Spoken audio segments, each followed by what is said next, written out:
चलिए प्रोबेबिलिटी में और आगे बढ़ते हैं। और आज जो हम डिस्कस करेंगे, आपको दोबारा से सेट थ्योरी याद दिलाएंगे, डी मॉर्गन्स लॉ याद दिलाएंगे, वेन डायग्राम याद दिलाएंगे और कंडीशनल प्रोबेबिलिटी पे क्वेश्चंस करेंगे। देखेंगे कि कंडीशनल प्रोबेबिलिटीज होती क्या हैं। सेट थ्योरी में हमने जो है वेन डायग्राम का खूब यूज किया है, ठीक है।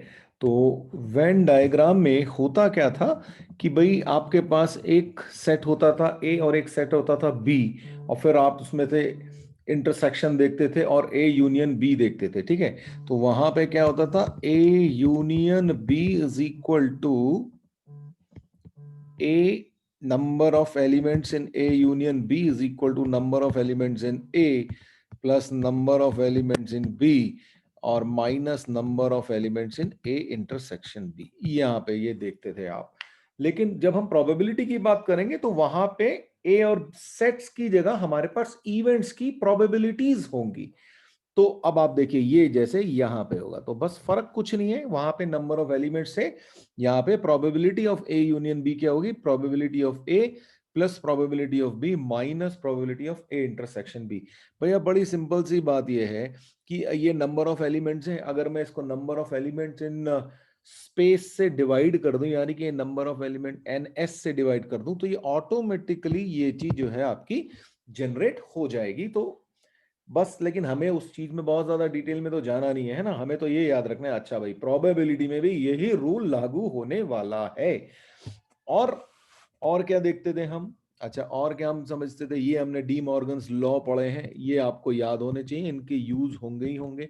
और एक जो बहुत मेजरली जो यूज होंगे वो ये होंगे, देखते हैं। तो अब मैं आपको दोबारा से याद दिला रहा हूं, है ना। मान लीजिए इसको हम एरिया 1 बोल रहे हैं, इसको हम एरिया 2 बोल रहे हैं और इसको एरिया 3 बोल रहे हैं, ठीक है। ये तीन पार्ट्स हो गए आपके। तो अगर मुझे एरिया 1 निकालना है तो मैं कैसे निकालूंगा, एरिया 1, तो वो क्या हो जाएगा, ए, इसको ये हमारा ए है और ये बी है, तो ए माइनस ए इंटरसेक्शन बी, ठीक है। तो ये हमारा एक्सक्लूसिवली 1 वाला पार्ट निकल आएगा। ऐसे ही अगर मुझे एरिया ऑफ 2 निकालना हो तो मैं क्या करूंगा, b minus A intersection b। ऐसा हम कर सकते, देखो ये सब चीजें हमने सेट्स में काफी की है, जस्ट रिकॉल कराने के लिए ये कोशिश कर रहा हूं, है ना। और 3 तो है ही आपका ए इंटरसेक्शन b।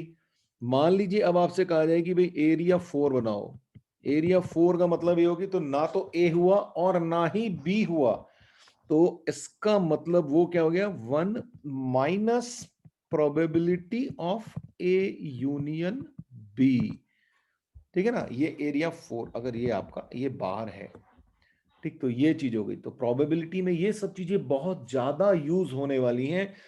तो अपने आप को तैयार कर लीजिए, अगर ब्रशअप करना है तो सेट्स का ब्रशअप कर लीजिए, क्योंकि इसके बहुत ज्यादा क्वेश्चंस भी आते हैं कंपटीशंस में, तो आपको करना ही करना होगा ये बात। इस चीज को समझने के लिए ये क्वेश्चन देखते हैं। 20 tickets are numbered from 1 to 20. One ticket is drawn at random from them. Find the probability of getting a multiple of 2 or 5. यानी कि आपके पास 20 टिकट हैं जो कि 1 से लेके 20 तक उस पे नंबर लिखे हुए हैं। अब आपको देखना है कि ऐसे नंबर्स जो मल्टीपल ऑफ 2 और 4 है उसकी प्रोबेबिलिटी क्या होगी, ठीक है। तो मान लीजिए ये जो ए है या एरिया 1 है ना, इसको हमने, मैं वेन डायग्राम में आपको लेके जाने की कोशिश कर रहा हूं। तो इसको हमने बोल दिया कि ये मल्टीपल ऑफ टूज हैं, ठीक है। ये है मल्टीपल ऑफ टूज, और लेट्स से ये जो है मल्टीपल ऑफ फाइव्स हैं, ठीक है। ये ए और बी जो है हमने इस तरह से डिफाइन कर लिए कि ए और बी जो है, ठीक है, ये बी है और ये ए है।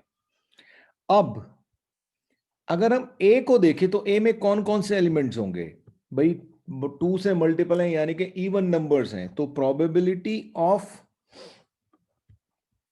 ए क्या होगा, यानी कि 2, है ना। प्रोबेबिलिटी इसकी मिलेगी क्या हमें फिर, अच्छा पहले तो चलो ये फॉर्मूला ही लिख लेते हैं। Probability of A union B चाहिए, जो कि होगी probability of A plus probability of B minus probability of A intersection B. तो प्रोबेबिलिटी ऑफ ए, सारे इवन नंबर्स हैं, तो क्या हो जाएगा, वो हाफ हो जाएगी। 20 में से हाफ और इवन होंगे और हाफ ऑड होंगे हमारे पास। और अब बी की बात करें तो यहाँ पे 5 के मल्टीपल्स हैं, यानी कि 5 के मल्टीपल कौन कौन से होंगे, 5, 10, 15 और 20, यानी कि 4 हो गए। तो 4/20 हो गया इसका। लेकिन इस एरिया की बात करें थर्ड की, यहां पे क्या होगा, ऐसे नंबर जो 2 के भी मल्टीपल हैं और 5 के भी मल्टीपल हैं, यानी कि वो कौन कौन से होंगे, 10 एंड 20। तो ये हमें माइनस करने पड़ेंगे, तो -2/20 ये हमारे पास सिचुएशन हो जाएगी। इसको हम सॉल्व कर लें तो हमारे पास आंसर आ जाएगा भाई। तो क्या आ जाएगा, इसको सॉल्व करेंगे तो ये 1 और ये 5 और ये 1 और ये 10, एलसीएम आ गया 10, ये 5 + 2 - 1, यानी कि 6/10 और 3/5, ये आपका आंसर। तो इस तरीके से आप ये वेन डायग्राम के यूज करके प्रोबेबिलिटी के क्वेश्चंस को सॉल्व करेंगे। अभी और आगे बहुत सारी चीजें पढ़ेंगे, डोंट वरी, अभी तो शुरुआत हुई है ना। अब बात करते हैं कंडीशनल प्रोबेबिलिटी की। अब कंडीशनल प्रोबेबिलिटी क्या होती है, the probability of occurrence an event B when it is known that some event A has occurred, कि मतलब A ऑलरेडी हो चुकी है और तब B के होने की प्रोबेबिलिटी कैसे निकलेगी। तो यहां पे मैंने आपके लिए फॉर्मूला लिखा हुआ है, तो वो क्या है, probability of B given A, इसको बोलते हैं प्रोबेबिलिटी ऑफ B, और ये स्लैश साइन है, गिवन A मतलब A ऑलरेडी हो चुका है, तब हम B की प्रोबेबिलिटी बात कर रहे हैं, ठीक है। तो वो जो हमारे पास आएगा, वो जरा ये ध्यान रखें, ये चीज आएगी, ठीक है, probability of A intersection B divided by probability of A, यानी कि जिसकी हो चुकी है, जिसकी गिवन है, वो प्रोबेबिलिटी हमेशा यहां पे आपके पास डिनोमिनेटर में आ जाएगी, और ऊपर जो लिखा है वो आपका इंटरसेक्शन में आ जाएगा, probability of A intersection B, ठीक। और अगर मान लीजिए ये कहा जाए कि probability of A given B है, तो अब थोड़ा सा चेंज हो गया, आपके बी हो चुका है और ए की प्रोबेबिलिटी की हम बात कर रहे हैं, तो वहां पे भी क्या होगा, ऊपर तो न्यूमरेटर में तो ए इंटरसेक्शन बी ही आएगा। भाई देखो, ऐसे आप समझ लो ये स्लैश वाला साइन जो है इंटरसेक्शन में बदल गया है, ठीक है, और जो नीचे स्लैश के बाद है वो आपका डिनोमिनेटर बन के आता है। बस यहाँ पे ये इंश्योर करना पड़ेगा कि जो डिनोमिनेटर वाला पार्ट है उसकी प्रोबेबिलिटी 0 ना हो। तो देखो ये हमने यहीं पे लिख रखा है कि भाई P की probability of A is greater than 0, it's not equal to 0। Similarly यहाँ पे probability of B is greater than 0। तो ये चीज हमें याद करनी पड़ेगी, इसका यूज बहुत ज्यादा होगा और कंडीशनल प्रोबेबिलिटी पे क्वेश्चंस बहुत आते हैं। अच्छा, अब आप में से कई लोग ये सोच रहे होंगे कि भाई ये है क्या चीज, एक्चुअली कोई एग्जांपल दिया जाए। तो अब आप देखो, ऐसे सोचो कि आपने एक डाई को रोल किया और आपसे ये कहा गया कि व्हाट इज द प्रोबेबिलिटी कि 3 आएगा एंड गिवन कि ऑड नंबर आ चुका है, ठीक है। 3 आने की प्रोबेबिलिटी पूछ रहे हैं और आपको ये पहले से बोले कि भाई देखो ऑड नंबर आ चुका है, तो यानी कि क्या हो गया, given odd number has come, what is the probability of getting 3। तो क्या होगा, जैसे ही आपने ये कहा कि ऑड नंबर आ चुका है, तो आपके टोटल सैंपल स्पेस में कितने नंबर हो गए, 3 हो गए भाई, इवन तो चले गए, ऑड तो ऑलरेडी आ चुका है, तो वो तो 3 हो गए, और उसमें से एक आने की प्रोबेबिलिटी, ऑड नंबर कौन कौन से आपके 1, 3, 5, जब आपने एक डाई को रोल किया तो अब ऑड नंबर आ चुके हैं, यानी कि 3 एलिमेंट हो गए आपके पास, और उसमें से 3 आने की प्रोबेबिलिटी क्या होगी, 1/3। तो होता क्या है, जब भी कंडीशनल प्रोबेबिलिटी की बात करते हैं ना, तो हमारा जो डिनोमिनेटर है वो थोड़ा सा कम हो जाता है, छोटा हो जाता है, हमारा सैंपल स्पेस एक्चुअली जो है वो छोटा हो जाता है। अच्छा, एक बार एक एग्जांपल और समझ जाएं कि मान लीजिए आपने 2 डाई रोल किया, अभी तक तुमने एक डाई रोल किया था, अब हमने 2 डाई रोल किए, ठीक है, और आपसे को ये पता है कि डबलेट आ चुका है, यानी कि given that doublet has already occurred. और डबलेट क्या होता है, 1 1 2 2 3 3 4 4 5 5 6 6, यानी कि दोनों डाइस पे सेम नंबर आने का मतलब है डबलेट हो गया, ठीक है। अब डबलेट आ चुका है और फिर आपसे पूछ रहा है कि what is the probability of getting a sum 4।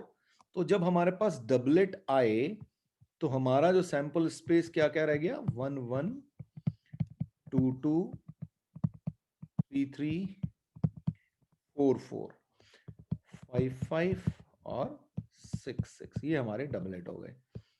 और उसमें से सम 4 आने की बात हो रही है, तो सम 4 कैसे आएगा, सिर्फ यहीं से आएगा आपके पास। तो इसकी जो प्रोबेबिलिटी क्या हो जाएगी भाई, टोटल सैंपल स्पेस में आपके पास 6 एलिमेंट हो गए और उसमें से एक एलिमेंट आपके फेवरेबल है, तो 1/6 ये आपकी प्रोबेबिलिटी आ गई। ठीक है, तो यहां पे भी आपने देखा कि भाई आपका जैसे ही आपने कंडीशनल प्रोबेबिलिटी यूज की, आपका सैंपल स्पेस एक्चुअली में कम हो गया। अदरवाइज क्या होता है, जब हम 2 डाई रोल करते हैं तो 36 होते हैं आपके पास सैंपल स्पेस में एलिमेंट्स, राइट। लेकिन जैसे ही हमने उसमें फिक्स किया कि भाई ओके डबलेट आ चुका है, तो अब आपके पास सैंपल स्पेस घट के जो है 6 रह गया। तो इस तरीके के क्वेश्चंस आपको यहां पे मिलेंगे। अब इसी चीज को एक बार वेन डायग्राम से समझने की कोशिश करें। ठीक है, लेट्स से ये हमारे पास एक वेन डायग्राम हमने बना लिया। ठीक है, और ये है ए और ये है बी। अब हमसे ये पूछा गया कि भाई ये बताओ कि what is the probability of be happening given A has occurred. यानी कि आपसे कह रहा है कि ए ऑलरेडी हो चुका है, तो बी के होने की प्रोबेबिलिटी क्या है। तो ए ऑलरेडी हो चुका है, तो यानी कि आपके पास सैंपल स्पेस में सिर्फ ये एलिमेंट रह गए, सिर्फ ए वाला पार्ट। ठीक, और अब कैसे पता चलेगा कि भाई बी आएगा, तो बी वाला ये कॉमन पार्ट कौन सा हुआ, सिर्फ ये हुआ, यानी कि ये ए इंटरसेक्शन बी हो गया। तो probability of A of B given that A has already happened, तो वो क्या बन रहा है देखो, probability of A intersection B and divided by probability of A। यही चीज मैंने आपको यहाँ पे फिगर ये फॉर्मूले में भी बताई थी। ठीक है, तो वेन डायग्राम से भी हम आप उसको देख सकते हैं भाई। अच्छा, आप कुछ चीजें और नोट कर लो, आपके पास आपके लिए लिख दी है मैंने। अच्छा, एक नोट और डाल लो कि if A and B are independent events,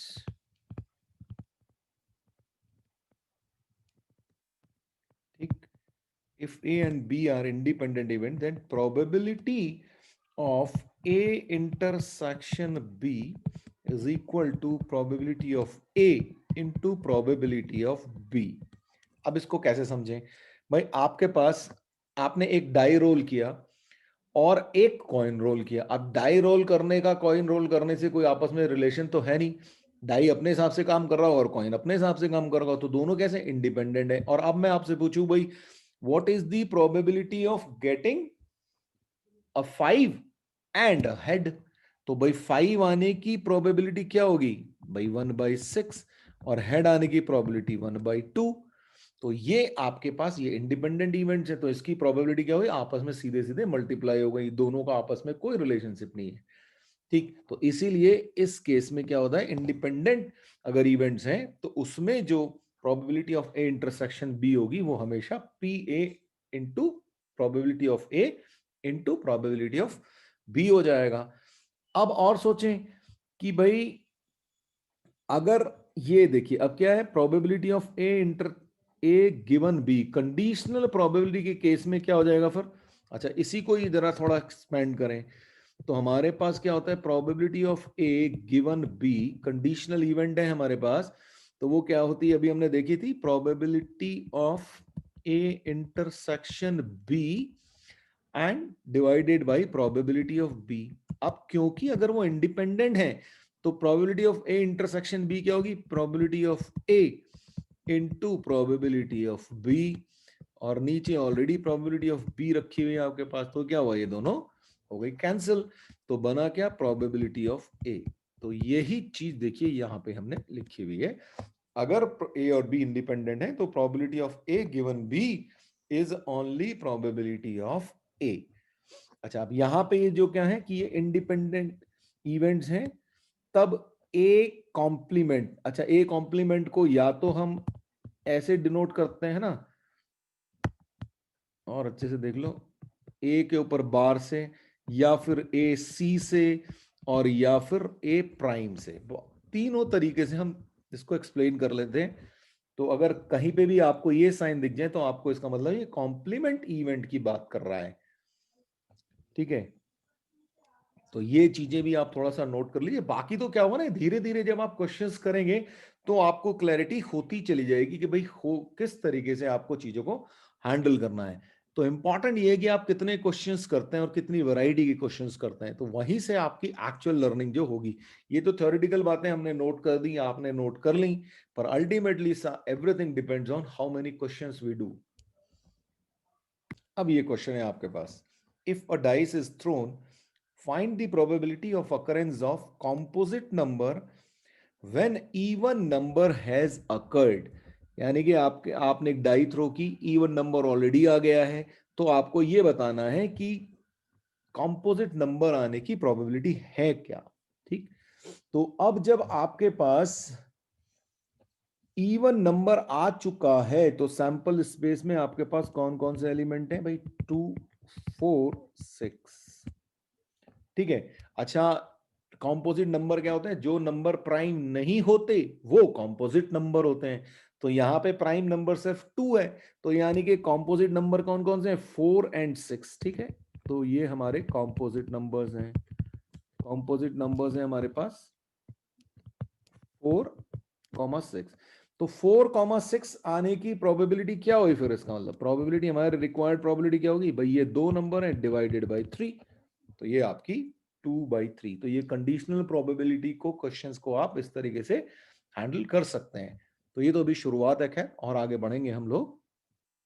अब एक और question, if a die and a coin are thrown simultaneously, find probability that dice shows composite face and coin shows tail. पहली बात, मैंने अभी भी आपको एग्जांपल लेके भी बताया था कि भाई डाइस और कॉइन अगर आपने थ्रो किए तो ऑब्वियसली दोनों इंडिपेंडेंट हैं, तो इनकी प्रोबेबिलिटी जो निकलेंगी, दोनों की इंडिविजुअल प्रोबेबिलिटीज को मल्टीप्लाई करके निकलेंगी, हमने देख लिया था, ठीक है। अब देखते हैं कि डाई थ्रो की कॉम्पोजिट नंबर, पहले तो हम ये देख लें कि भाई कॉम्पोजिट नंबर है कौन कौन से। अच्छा, पहले चलो एक काम करते हैं, सारे के सारे लिख ही लेते हैं, 1 2 3 4 5 6, ये जब आप डाई थ्रो करते हैं तो नंबर आते हैं। इसमें से कॉम्पोजिट क्या है, 1 तो ना तो कॉम्पोजिट होता है ना प्राइम होता है, 1 को तो डिफाइन हम ऐसे ही करते हैं। अच्छा, 2 प्राइम है, ये उड़ा दो, 3 प्राइम है, ये भी गया, 5 प्राइम है, ये भी गया। तो अब बचे आपके पास सिर्फ कॉम्पोजिट फेस के लिए आपके पास कौन से नंबर बचे, 4 एंड 6, ये आपके पास कॉम्पोजिट है। तो कॉम्पोजिट की प्रोबेबिलिटी क्या हुई, 2/6, ये आपकी प्रोबेबिलिटी इसकी हो गई। और उसके बाद टेल आने की प्रोबेबिलिटी कितनी हो गई, 1/2, काम खत्म, ये आपका रिक्वायर्ड प्रोबेबिलिटी आ गई। तो 1/3 आपका आंसर होगा। सॉरी, 1/3 नहीं, 1/6 ही रहेगा, ये 2 से 2 तो कैंसिल होंगे, तो ये 1/6 होगा आपका। अच्छा चलो एक चीज और बताओ, अभी हमने देखा था कि अगर ए और बी इंडिपेंडेंट इवेंट होती हैं तो probability of A given B जो होता है वो प्रोबेबिलिटी ए निकल के आया था, अभी हमने ऊपर देखा था, ठीक है, थोड़ी देर पहले। अच्छा, अब मैं आपसे पूछूं कि probability of A given B has not occurred, इस केस में क्या होगा, बी हैज नॉट अकर्ड का मतलब बी कॉम्प्लीमेंट है ना, बार लगाया था मैंने आपको बताया था, कॉम्प्लीमेंट को हम बी बार, बी सी या बी प्राइम से नोट डिनोट करते हैं, ठीक है। बार लगा दो, सी लिख दो, या प्राइम लगा दो, प्राइम का साइन, तो ये कॉम्प्लीमेंट को शो कर रहा होगा। तो भाई बड़ी सीधी सी बात है, तो ये भी पी ऑफ ए ही होगी, क्योंकि जब है इंडिपेंडेंट दोनों, तो हो न हो हमारी बला से कुछ भी होता रहे, हमें क्या फर्क पड़ता है। तो ये चीज ध्यान रखना थोड़ी सी, है ना। अब ये क्वेश्चन देखो, 2 dice are tossed once, find the probability of getting even number on first or total of 8। इसका मतलब क्या हो गया कि आपको निकालना क्या है, ए यूनियन बी टाइप की सिचुएशन आपके पास मिल गई, आपको करना क्या है, probability of even on first union sum of 8, ऐसी सिचुएशन बन गई आपकी, ठीक है। और ये कैसे निकलेगी फिर अब आपकी, तो इसके लिए हमें पहले क्या करना पड़ेगा, एक तो इवन नंबर आने की प्रोबेबिलिटी निकालेंगे, फिर उसके बाद सम ऑफ 8 लाने की प्रोबेबिलिटी निकालेंगे, और माइनस क्या करेंगे कि इवन नंबर है और सम 8 भी है, ऐसी सिचुएशन हम निकाल लेंगे, है ना। तो हम करेंगे क्या, probability of even number on first, ठीक है, फर्स्ट के ऊपर आपका इवन नंबर आना चाहिए, plus probability of sum equal to 8 and minus probability of even intersection sum equal to 8, कुछ ऐसा ही हमारे पास बनने वाला है, ठीक है। तो ओके जी, अब चेक करते हैं धीरे धीरे। तो इवन नंबर, तो प्रोबेबिलिटी ऑफ इवन नंबर वो क्या है, वही वो तो 1/2 ही होती है, एक डाइस को फेंका आपने तो, है ना, 1/2 होती है, तो वो तो उसमें तो कोई दिक्कत है नहीं, पहले डाइस पे 1/2 हो गई आपकी ये इवन नंबर आने की प्रोबेबिलिटी। अब देखेंगी सम 8 कैसे आता है, probability of sum equal to 8, अब दोनों डाइस पे सम जो है 8 होना चाहिए। तो ऐसे क्वेश्चन तो हमने काफी किए हैं ना, तो क्या क्या होंगे हमारे पास, पहले तो ये इसका सैंपल स्पेस देख लेते हैं, सैंपल स्पेस में क्या होगा, 2 और 6, उसके बाद 3 और 5, और 5 3 और 4, नहीं इसमें हम 5 3 नहीं ले पाएंगे क्योंकि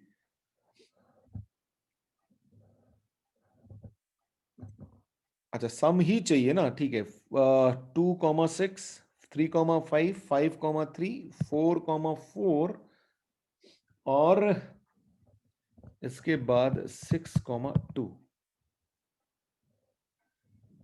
ये हमारे पास आ गए।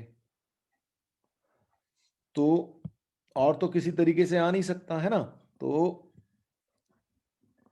सम 8 आ गया, तो इसकी प्रोबेबिलिटी कितनी हो गई, तो प्रोबेबिलिटी जो हो गई हमारी, probability of sum equal to 8, इसका मतलब हो गई 5/36, ये हो गए 1 2 3 4 5, 5/36, ये हमारी प्रोबेबिलिटी हो गई। अब इंटरसेक्शन वाली बात करें कि सम इवन भी है, मतलब फर्स्ट पे इवन है और सम 8 है, तो फर्स्ट पे इवन है, एक तो ये हो गया हमारे पास, ठीक है, इवन है और सम 8 है, और एक ये हो गया और एक ये हो गया, है ना, यही हुआ बस। तो इसके केस में जो हमारी प्रोबेबिलिटी आएगी कि प्रोबेबिलिटी ऑफ इवन भी है, इंटरसेक्शन सम 8 भी है, तो वो क्या हो गई हमारे पास 3/36, ये बन गया। अब हमारा रिक्वायर्ड आंसर क्या आ जाएगा, इसका मतलब रिक्वायर्ड प्रोबेबिलिटी हो गई हमारी 1/2 प्लस 5/36 माइनस 3/36, ये आ गया। तो इसको हम 18/36 लिख लेते हैं, इसको 5/36 है, ये -2/36, तो ये हो गया 21/36, ओ सॉरी ये 3 होना चाहिए ना, तो ये 20/36 हो गया ये, और 4 से डिवाइड कर लेते हैं इसको, तो 5/9 आपका आंसर आ गया। ओके जी, अब जरा ये क्वेश्चन देखो, given probability of occurrence of A and B is P of A is equal to 1/3 and P of B is equal to 1/2, A और बी की होने की प्रोबेबिलिटीज आपको दे दी। Also given that A and B are mutually exclusive, and then find probability of A union B and probability of A complement intersection B complement, ये हमको पूछ रहा है। तो सबसे पहली बात यह है कि अगर A और B म्यूचुअली एक्सक्लूसिव हैं तो A इंटरसेक्शन B तो जीरो ही होने वाला है। ठीक, तो अब मुझे निकालना है probability of A union B। तो इसका मतलब probability of A union B क्या होगी? Probability of A plus probability of B, और ये क्या हो जाएगा? सीधे सीधे 1/3 प्लस 1/2 यानी कि 5/6, ये आपके पास बन गया। ठीक, अब दूसरी चीज क्या पूछ रहा है? दूसरा कह रहा है कि भाई probability of A complement intersection B complement. अब जरा सेट थ्योरी को याद करो, तो हम इस चीज को A complement intersection B complement को हम कैसे लिख सकते हैं? ए यूनियन बी कॉम्प्लीमेंट, इस चीज को हम ऐसे लिख सकते हैं। और अगर ए यूनियन बी कॉम्प्लीमेंट है तो हम उसको कैसे लिख सकते हैं? 1 minus probability of A union B, क्योंकि ए यूनियन बी का कॉम्प्लीमेंट क्या होगा? 1 माइनस ए यूनियन बी। तो इसका मतलब इसकी आंसर क्या हो गया? 1 माइनस 5/6 यानी कि 1/6। और देखिए इसीलिए मैंने आपसे कहा था कि अपना सेट थ्योरी के कॉन्सेप्ट्स को थोड़ा सा रिवाइज कर लेना, इस तरीके के क्वेश्चंस काफी यूज होंगे आपके पास। अब एक और क्वेश्चन देखो, 6 white and 7 red balls are given. ठीक, 6 व्हाइट है, 7 रेड है। 2 balls are drawn at random, find the probability that they are of same colour. मतलब आपको 2 बॉल निकाली आपने, तो दोनों की दोनों सेम कलर के हैं, या तो रेड आई या व्हाइट आई। तो अब हमें निकालना क्या है? तो हम देखो क्या करेंगे, तो प्रोबेबिलिटी ऑफ 2 व्हाइट और 2 रेड बॉल्स क्या होगी? इसका मतलब probability of 2 white balls plus probability of 2 red balls. अब प्रोबेबिलिटी ऑफ 2 व्हाइट बॉल्स क्या होगी? आपके पास 6 व्हाइट हैं, तो 6 में से 2 आपने निकाली, तो व्हाइट निकालने के लिए 6C2, और टोटल हो गया आपके पास 13C2। फिर 2 आपको रेड निकालनी है, तो रेड आपके पास 7 है, तो 7C2 डिवाइडेड बाई 13C2। तो ये आपका आंसर हो गया। इसको आप सॉल्व कर लेना, मुझे इससे ज्यादा करने की जरूरत नहीं है, ये तो आप कर ही सकते हो, है ना, आराम से। अच्छा, आप में से कई लोग ये सोच रहे होंगे कि भाई ये इसमें हमने ये कैसे एज्यूम कर लिया कि भाई दोनों जो है म्यूचुअली एक्सक्लूसिव है, क्योंकि म्यूचुअली एक्सक्लूसिव के केस में ये दोनों ऐड हुए होंगे। भाई बड़ी सीधी सी बात है, जब 2 व्हाइट आई होंगी तो ऑब्वियसली 2 रेड नहीं आई होंगी, या जब 2 रेड आई होंगी तो वो 2 व्हाइट नहीं आई होंगी, है ना। तो इसीलिए ये दोनों क्या है? म्यूचुअली एक्सक्लूसिव है, दोनों की दोनों इवेंट्स। तो इसलिए हमने यहाँ पे इसको ऐड कर दिया है। एक और क्वेश्चन देखो, a lot contains 12 items of which 4 are defective, 3 items are drawn, find the probability that all 3 are non defective. अब आपके पास टोटल 12 आइटम है, 4 डिफेक्टिव हैं, तो नॉन डिफेक्टिव कितने हो गए? 8 हो गए नॉन डिफेक्टिव। ठीक है, अब नॉन डिफेक्टिव है और 3 आइटम निकाले जो कि नॉन डिफेक्टिव है, तो व्हाट इज द प्रोबेबिलिटी? भाई आपने नॉन डिफेक्टिव में से 3 सेलेक्ट किए, डिवाइडेड बाय टोटल में से 3 सेलेक्ट किए, ये आपका आंसर हो गया। अब जरा ये क्वेश्चन देखो, given that probability of A union B is equal to 7/8, probability of A intersection B is equal to 1/4, probability of A complement is 5/8। तो हमें प्रोबेबिलिटी ऑफ ए फाइंड करना है, प्रोबेबिलिटी ऑफ बी फाइंड करना है, और probability of complement of A intersection B complement ये हमें find करना है। ठीक, तो सबसे पहले तो बड़ी सीधी सी बात है कि प्रोबेबिलिटी ऑफ ए कॉम्प्लीमेंट हमको दी गई है, तो प्रोबेबिलिटी ऑफ ए क्या होगी? प्रोबेबिलिटी ऑफ ए होगी 1 minus probability of A complement होगी, तो यानी कि 1 माइनस 5/8 यानी कि 3/8 हमारा आंसर आ गया पहले पार्ट का। अब probability of A union B पता है, probability of A intersection B भी पता है, और प्रोबेबिलिटी ऑफ ए भी पता है, ढूंढनी है प्रोबेबिलिटी ऑफ बी। तो प्रोबेबिलिटी ऑफ बी कैसे निकालेंगे हम भाई, ए यूनियन बी का फॉर्मूला लगा देते हैं। Probability of A union B is equal to probability of A plus probability of B minus probability of A intersection B, ये हमारा फॉर्मूला होता है। तो सब जो गिवन है वो लगा देते हैं। तो A union B is 7/8, probability of A हमने अभी निकाल ली 3/8, प्रोबेबिलिटी ऑफ बी हमको ढूंढनी है और probability of A intersection B हमको दे रखी है 1/4। सॉल्व करते हैं इसको। तो 7/8 माइनस 3/8 हो गया 4/8, और माइनस 1/4 को मैं फिर से 2/8 लिख देता हूं, तो ये बन गया प्रोबेबिलिटी ऑफ बी, यानी कि 2/8 इज प्रोबेबिलिटी ऑफ बी, यानी कि प्रोबेबिलिटी ऑफ बी हो गई 1/4। Thank you thank you thank you. Yes, मैंने देख लिया वो जो आप मुझे इंडिकेट कर रहे हो भाई, ये तो ये 1/4 उधर जाके प्लस होगा, तो ये जो है हमारा 6/8 होगा, तो प्रोबेबिलिटी हो जाएगी 3/4। Thank you for reminding this. देखो इस चीज को दोबारा से समझ लो, है ना? ठीक है, मैं बता देता हूं, कोई दिक्कत नहीं है ना? अब देखो, ए इंटरसेक्शन बी कॉम्प्लीमेंट चाहिए। सबसे पहले तो आप ये समझो कि कॉम्प्लीमेंट होता क्या है। कॉम्प्लीमेंट का मतलब होता है जो, अगर मान लीजिए बी कॉम्प्लीमेंट की बात करो लेट्स से, और ये जो है ये बी है, तो इस बी के अलावा जो भी इस बोर्ड पे बना हुआ है वो सब बी कॉम्प्लीमेंट है, ऐसा आप मान लो। ठीक है, तो अब बी कॉम्प्लीमेंट की बात हो रही है, साथ में ए का इंटरसेक्शन भी हो रहा है, तो यानी कि जो रेड वाला मार्क्ड एरिया है ये वाला, ये आपका रिक्वायर्ड एरिया हो गया।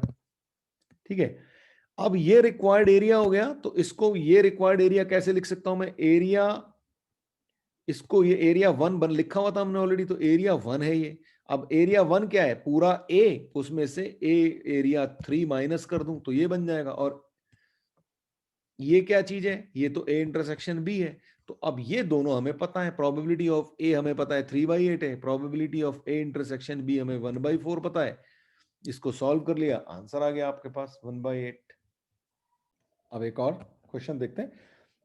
आपको दे रखा है probability of A is half, probability of B is 1/3, probability of A intersection B is equal to 1/4, और आपसे कई सारी चीजें निकालने को बोल रहा है। अब आप देखते हैं, शुरू करते हैं ना। तो सबसे पहले जो पूछा इसने, ये कहा कि भाई probability of A union B बताओ जी। तो ये तो हमारे पास सीधा सीधा फॉर्मूला है ना, probability of A plus probability of B minus probability of A intersection B, ये बन गई हमारे पास। वैल्यू रख देते हैं, तो 1/2 प्लस 1/3 माइनस 1/4, ये सिचुएशन आ गई। एलसीएम ले लेते हैं, 12 आ गया, 6 प्लस 4 माइनस 3 यानी कि 7/12, ये हमारे पास बन गया। सेकंड पार्ट क्या पूछ रहा है? ये कह रहा है कि भाई probability of A given B, probability of A given B, तो ये तो हमने फॉर्मूला देखा था, क्या होता है? Probability of A intersection B, ऊपर दोनों जो लिखे हैं उनका इंटरसेक्शन, और जो गिवन है उसकी प्रोबेबिलिटी, ये हमने फॉर्मूला देखा था। तो probability of A intersection B वो हमें ऑलरेडी गिवन है, वो है 1/4, और प्रोबेबिलिटी ऑफ बी गिवन है 1/3। तो हमारा आंसर आ गया बिल्कुल सिंपल सिंपल, ये आ गया 3/4। ऐसे ही थर्ड पार्ट की बात करें, ये आप बड़े आराम से निकाल सकते हो। Probability of B given A, तो ये भी क्या होगी? Probability of A intersection intersection B over probability of A. तो probability of A intersection B is 1/4 और प्रोबेबिलिटी ऑफ ए इज 1/2, तो इसका आंसर हमारे पास आ गया 1/2। अब देखो, अब हमें दिया है probability of A complement over B complement. ये एक्चुअली, इसको आप ये ही पढ़ें कि probability of A complement given probability of B complement. मैंने जानबूझ के आपको इस तरह से दे दिया था ताकि कभी आपको नए तरीके से देखने को मिल जाए तो आप कंफ्यूज ना हो। अच्छा, तो ये तो बिल्कुल सिंपल है, फॉर्मूला तो हमारा वही रहेगा, जो भी दोनों दिए हैं उनका इंटरसेक्शन, यानी कि probability of A complement intersection B complement and divided by probability of B complement. ये हमारे पास आ गया। अब सवाल यह है कि इनको कैसे सॉल्व किया जाए। तो फिर से अपना 11th क्लास की नॉलेज को याद रखा जाए तो ये क्या बनेगा, A union B complement divided by probability. अच्छा, बी कॉम्प्लीमेंट की प्रोबेबिलिटी को मैं क्या लिख सकता हूं, 1 माइनस प्रोबेबिलिटी ऑफ बी। ठीक है जी। अच्छा, अब probability of A union B complement को मैं कैसे लिख सकता हूं, 1 minus probability of A union B over 1 minus probability of B. इसकी वैल्यूज रख देते हैं हम। 1 minus probability of A union B, A union B हमने निकाली 1 माइनस 7/12। ए यूनियन बी हमारा 7/12 निकाला था। और probability of B, probability of B हमें गिवन है ऊपर, और वो है हमारे पास 1/3। इसको हमें सॉल्व करना है। तो जब हम इसको सॉल्व कर लेंगे तो ये हो जाएगा हमारे पास 5/12 डिवाइडेड बाई 2/3, यानी कि 5/12 इंटू 3/2, यानी कि 5/8। ये आपका आंसर। अच्छा, अब देखो ये वाला जो पार्ट है, ये वाला बिल्कुल आप जैसे कि अभी अभी हमने ये वाला इससे पहले वाला किया 4th, उसके तरीके से आप कर लोगे। तो मैं इसको आपको एज ए होमवर्क छोड़ रहा हूं। अब जरा ये क्वेश्चन देखो। It is given that the events A and B are such that probability of A is 1/4, probability of A given B is equal to 1/2, and probability of B given A is equal to 2/3. Then probability of B equals, चार options हैं आपके पास। तो जरा इसको solve करने की कोशिश करते हैं। तो सबसे पहले हमें दिया हुआ है कि probability of A 1/4 है, और साथ में ये दिया हुआ है probability of A given B जो है वो 1/2 है। अच्छा, probability of A given B होता क्या है, अभी हमने देखा था। तो probability of A intersection B divided by probability of B, ये आ गया 1/2। लेट्स से ये क्वेश्चन 1। और साथ में हमें दिया हुआ है प्रोबेबिलिटी ऑफ बी गिवन ए, वो है 2/3। इसको भी ऐसे, इसको भी अगर मैं ओपन करूं या इसका फॉर्मूला को यूज करूं तो क्या होगा, probability of A intersection B. ठीक है, इन दोनों का इंटरसेक्शन, अच्छा बी इंटरसेक्शन ए लिखूं या ए इंटरसेक्शन बी लिखूं, एक ही बात है ना।